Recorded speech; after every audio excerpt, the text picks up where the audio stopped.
Good morning everyone. Today I am going to discuss about transcription. Okay. Last term we have discussed about definition of transcription. What is a transcription?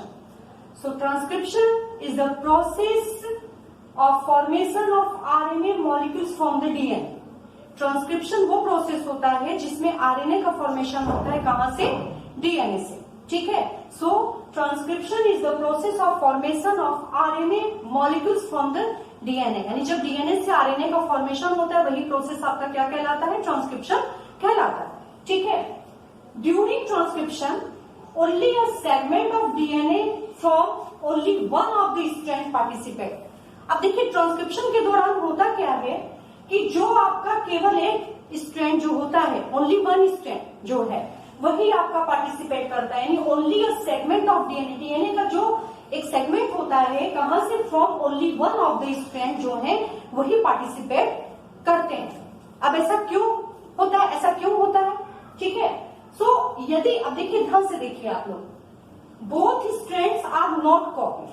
दोनों strand को copy नहीं किया जा सकता है. ठीक है. दोनों स्ट्रैंड कॉपी नहीं होते हैं ड्यूरिंग ट्रांसक्रिप्शन. ट्रांसक्रिप्शन के दौरान क्योंकि because if both strands get transcribe, यदि दोनों स्ट्रैंड साथ में ट्रांसक्राइब होते हैं तो होता क्या है कि get transcribe at the same time. यदि दोनों स्ट्रैंड साथ में ट्रांसक्राइब होते हैं एक ही समय पे तो आपकी since the sequences of amino acid would be different in both. तो दोनों में ही क्या होगा? एमिनो एसिड के जो सीक्वेंस है वो बिल्कुल डिफरेंट हो जाएंगे. ठीक है. मेरी बात ध्यान से सुनिए. सबसे पहली चीज कि ट्रांसक्रिप्शन के दौरान होता क्या है कि only one of the strand जो होता है वो आपका पार्टिसिपेट करता है. ठीक है. During transcription only a segment of DNA. DNA का केवल जो सेगमेंट होता है कहां से? From only one of the strand जो है वही पार्टिसिपेट करते हैं. बोथ ऑफ द स्ट्रैंड जो है वो कॉपी नहीं होते हैं ट्रांसक्रिप्शन के दौरान. ठीक है. यदि ऐसा होता है, if both strands get transcribe, यदि दोनों स्ट्रैंड एक साथ ट्रांसक्राइब होते हैं सेम टाइम पे, ठीक है, तो जो उनका सीक्वेंस होता है, the sequences of amino acid would be different in both. तो दोनों में ही एमिनो एसिड के जो सीक्वेंस होते हैं वो क्या हो जाएंगे? बिल्कुल डिफरेंट हो जाएंगे. ठीक है. सो देन तब क्या होता है कि two RNA molecules with different sequences will be form. तो डिफरेंट सीक्वेंसेस के साथ आपके टू आरएनए मॉलिक्यूल्स जो हैं वो फॉर्म होंगे जो कि क्या देंगे आपके? Which in turn give rise to two different protein. ठीक है. मतलब यहां तक आपको क्लियर हुआ? आप जो है उसको कॉपी पे आप नोट करते जाइए, आपको ज्यादा अच्छे से समझ में आएगा. ठीक है. ये आपका which have taken from NCERT. Okay. Firstly, transcription is the process of formation of RNA molecules from the DNA. DNA से जो RNA का फॉर्मेशन होता है वही आपका ट्रांसक्रिप्शन होता है. ट्रांसक्रिप्शन. ठीक है. ये आपका ट्रांसक्रिप्शन हो गया. अब देखिए ट्रांसक्रिप्शन के दौरान मैंने क्या बोला? During transcription only a segment of DNA. ध्यान से देखिए, only a segment of DNA का जो ओनली अ सेगमेंट होता है from only one of the strands जो होते हैं वही आपके पार्टिसिपेट करते हैं. Both strands are not copy. दोनों स्ट्रैंड कॉपी नहीं होते हैं. ठीक है. ट्रांसक्रिप्शन के दौरान क्योंकि if both strand get transcribe, अगर दोनों स्ट्रैंड ट्रांसक्राइब होते हैं तो होता क्या है कि जो उनके अमीनो एसिड की जो सीक्वेंस होती है वो दोनों में ही क्या होगी? Would be different in both. वो दोनों ही स्ट्रैंड में आपकी डिफरेंट हो जाएगी. ठीक है. एंड देन तब क्या होता है आपका? Two RNA molecules with different sequences. अलग अलग सीक्वेंसेस के साथ आपकी टू आरएनए मॉलिक्यूल जो है will be formed and which in turn give rise to two different protein. इस तरीके से फिर क्या होता है? ये जो है आपके दो डिफरेंट प्रोटीन जो है वो देते हैं. ठीक है. अब नेक्स्ट है, इसके आगे नेक्स्ट पॉइंट आप इसमें नोट कर सकते हो. The next one is right in your copy properly. यहां तक आई थिंक आपको क्लियर हो गया होगा. ठीक है. द नेक्स्ट है आपका the RNA molecules so formed will be complementary. The RNA molecules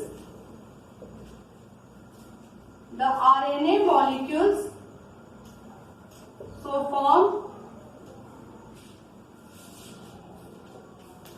will be complementary. ठीक है. the RNA molecules so formed will be complementary to each other, to each other. ठीक है, ये है आपका. ठीक है, यानी आपके क्या हुए, जो आपके आरएनए मॉलिक्यूल्स हैं वो आपके मिलते हैं, will be complementary to each other. ठीक है, ये आपका था ट्रांसक्रिप्शन. यानी टोटल आपका ट्रांसक्रिप्शन क्या है वो बातें आपको समझ में आई कि जो डीएनए होता है वो डबल स्ट्रैंड के साथ होता है. ट्रांसक्रिप्शन के साथ क्या होता है, ट्रांसक्रिप्शन के केस में केवल वन स्ट्रैंड जो है आपकी पार्टिसिपेट करती है, अगर बोथ स्ट्रैंड आपके कॉपी नहीं होते हैं. ठीक है, इसलिए नहीं होते हैं क्योंकि अगर दोनों स्ट्रैंड साथ में मतलब ट्रांसक्राइब होंगे सेम टाइम पे, तो जो सीक्वेंसेस होता है एमिनो एसिड का वो दोनों ही स्ट्रैंड में क्या हो जाएगा, डिफरेंट हो जाएगा.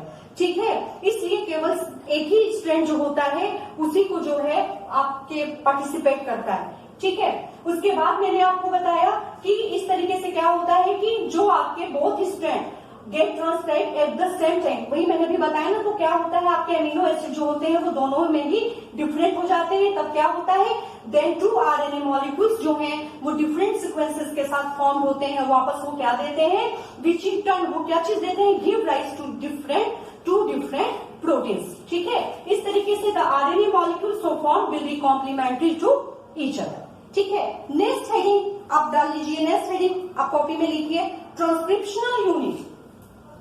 The next heading, which is transcriptional unit.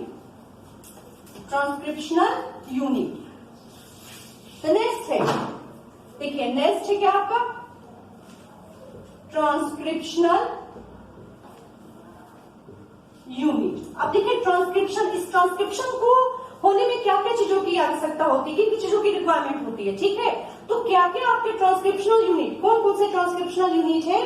तो देखिए जो ट्रांसक्रिप्शनल यूनिट की हम बात करते हैं तो इसमें आपके 3 मेन रीजन आते हैं. The transcriptional unit has 3 region. अब देखिए इसके 3 मेन आपके रीजन है, 3 मेन जो है इसके 3 रीजन है.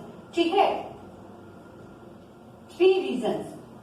और वो रीजन क्या है, जो फर्स्ट है आपका वो है प्रोमोटर.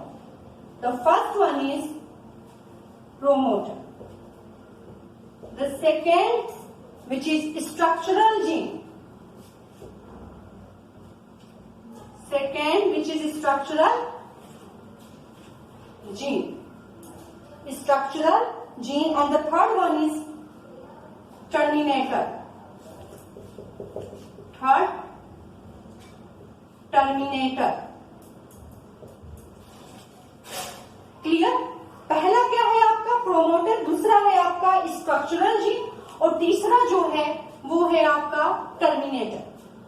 ठीक है, तो ट्रांसक्रिप्शनल यूनिट सबसे पहले तो ये समझ लीजिए कि ट्रांसक्रिप्शनल यूनिट मतलब क्या है, जो कि ट्रांसक्रिप्शन जिसके लिए क्या क्या जो है रिक्वायरमेंट है उसको कंप्लीट होने के लिए उस प्रोसेस को, तो उसके लिए आपके 3 ये ट्रांसक्रिप्शनल यूनिट जो है इसके 3 मेन रीजन है.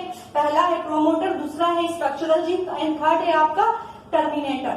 अब देखिए जो फर्स्ट है हमारा प्रोमोटर की अगर हम बात करते हैं, प्रोमोटर. ठीक है, प्रोमोटर के बारे में अगर हम बात करते हैं तो सबसे पहले आप ध्यान से देख लीजिए कि जो प्रोमोटर है आपका वो क्या है, स्मॉल सीक्वेंस ऑफ डीएनए. ये क्या है आपका, प्रोमोटर के बारे में हम बात कर रहे हैं. स्मॉल सीक्वेंस ऑफ डीएनए, ये क्या है, ये डीएनए का आपका स्मॉल सीक्वेंस है. ठीक है, हम प्रोमोटर की बात करें, small sequence of DNA which provides binding site, which provide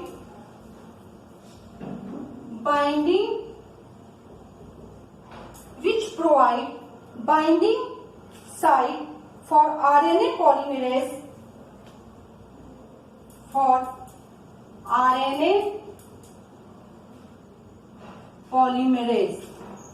ध्यान से देखिए. प्रोमोटर सबसे पहले तो ये प्रोमोटर किसका हिस्सा है, which is a part of transcriptional unit. ठीक है, ट्रांसक्रिप्शनल यूनिट के जो 3 मेन रीजन है उसमें से पहला है आपका प्रोमोटर. ठीक है, यानी ये क्या है आपका, which is a small sequence of DNA. ये डीएनए का स्मॉल सीक्वेंस है जो कि क्या काम करता है, ये क्या चीज करता है, which provide binding site of RNA polymerase. ये आरएनए पॉलीमरेज के लिए बाइंडिंग, उसको बांधे रखने का काम करता है. ठीक है, और ये जो है आपका कहाँ पाया जाता है, प्रेजेंट एट 5 एंड। ये कहाँ पे पाया जाता है, 5 एंड पे पाया जाता है। ठीक है, present at.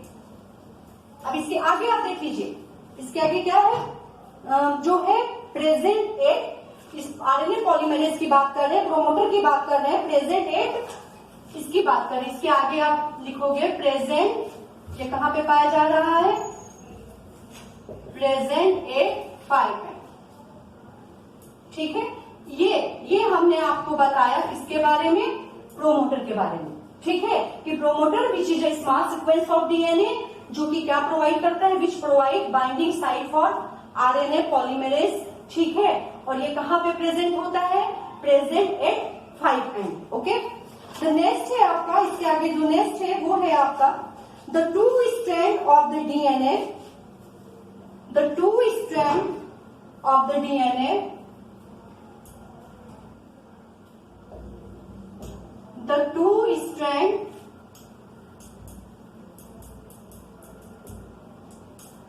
2 strand of the DNA in the structural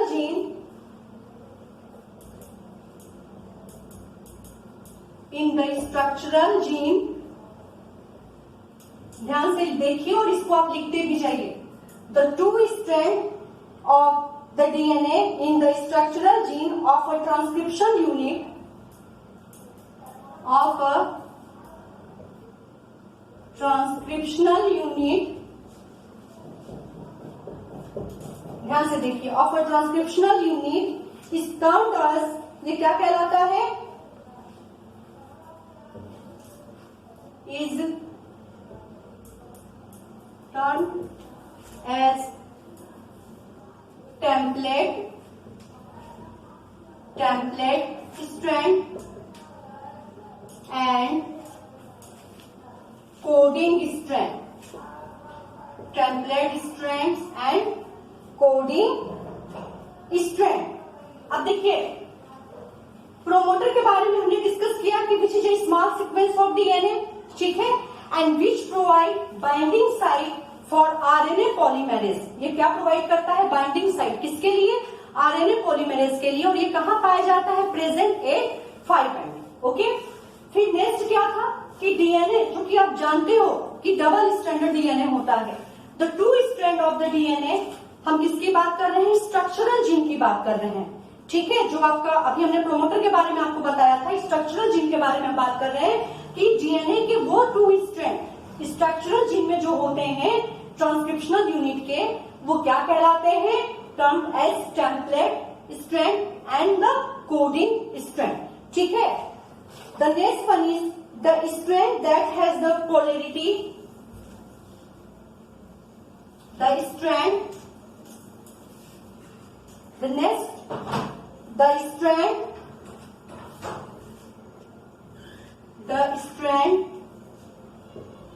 that has the polarity,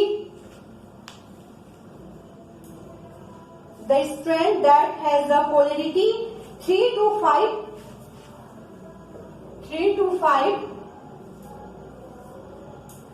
act as a template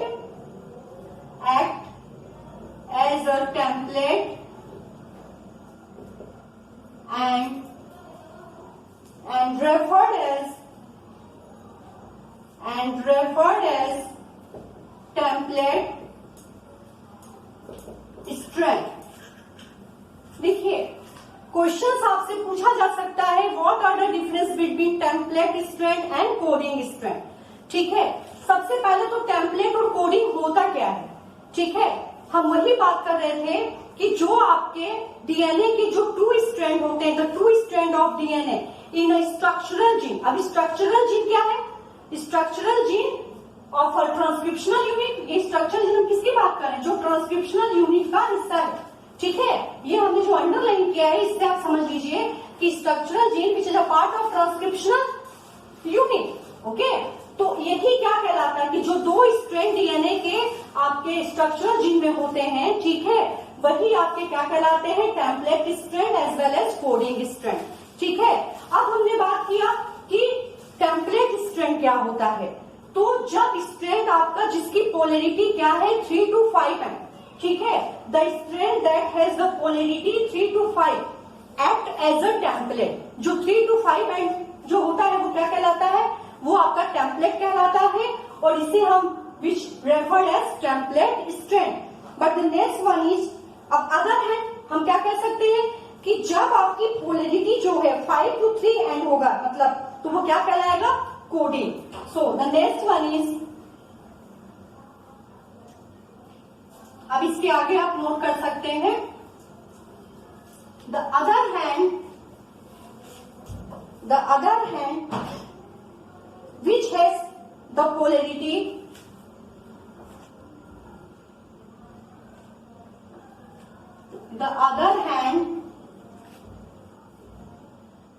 which has the polarity।